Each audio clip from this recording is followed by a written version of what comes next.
E as chuvas também causam alagamentos no sul do país. Então a gente sai de Minas Gerais, vamos até a Serra Gaúcha, acionar ao vivo o repórter, o Felipe Vicari, da Jovem Pan da Serra Gaúcha, para a gente saber justamente como é que está a situação por lá nesse momento. Não sei se a gente teve uma conexão. Agora está aqui o Felipe. Achei o Felipe aqui. Felipe, boa noite mais uma vez. Espero que você esteja abrigado, bem, como a gente consegue perceber nas imagens. E eu queria que você nos contasse a situação de momento. Boa noite mais uma vez.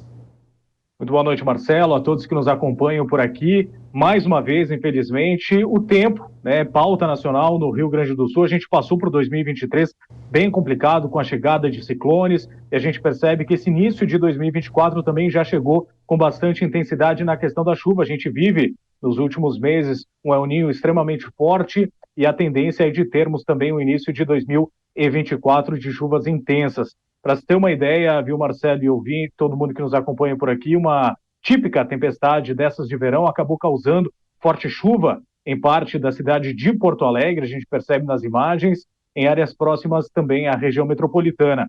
Isso acabou resultando em alagamentos em vários locais e também problemas, outros tipos de problemas como queda de árvores. A chuva foi particularmente intensa no início da tarde de hoje, terça, causando os alagamentos. De acordo com a empresa Pública de Transporte e Circulação, a EPTC, foram registrados 12 bloqueios em ruas devido ao acúmulo de água. Também houve impacto na operação dos trens em Porto Alegre e na região metropolitana.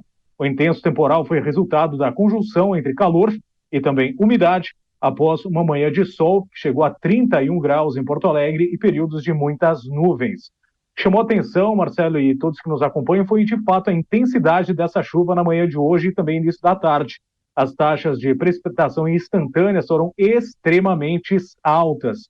E para se ter ideia, nem mesmo durante o ciclone do mês de junho do ano passado, que foi o maior evento de chuva do ano em curto período em Porto Alegre, houve uma precipitação tão intensa em um intervalo tão curto na zona norte da capital dos gaúchos.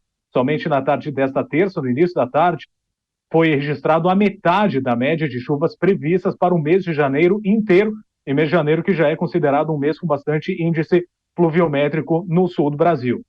Isso acabou resultando em volumes extremamente altos em um período muito curto, de menos de uma hora, com registro de 30 milímetros a 50 milímetros em apenas em torno de meia hora, uma hora ao longo da tarde de hoje. Devido a essa chuva intensa, houve o registro de alagamentos em vários bairros de Porto Alegre. Em alguns pontos, a água subiu a ponto de invadir residências e estabelecimentos comerciais, bloqueando completamente a passagem de veículos. A previsão do tempo ainda indica instabilidade e muita chuva para os próximos 10 dias na capital da Gaúcha e também em boa parte do Rio Grande do Sul. De fato, o El Niño segue com bastante intensidade e especialistas apontam que essa intensidade toda pode se estender pelo menos até o mês de março, primeiro trimestre, com bastante chuva no estado é esperado. Marcelo.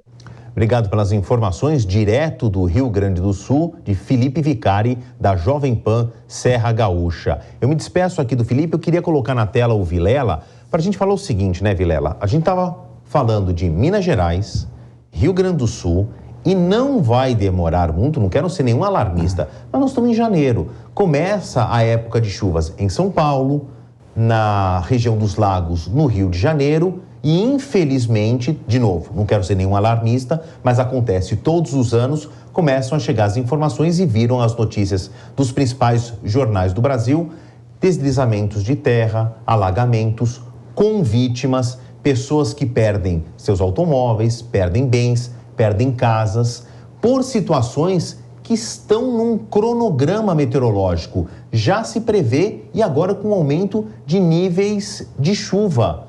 Tem eleição em 2024. Fica um alerta para o eleitor ficar de olho nisso. Como é que o poder público é sempre criticado pelas mesmas ações e não muda? E veja que a maioria das cidades que sofrem com essas chuvas não estão no primeiro período de chuva. São cidades que já passaram por isso ano passado, ou retrasado, ou 5 anos atrás, enfim. São cidades que sofrem com relação a isso de forma recorrente. E aí fica o questionamento, por que o poder público não faz nada, ou faz muito pouco, para solucionar, para mitigar os efeitos dessa chuva?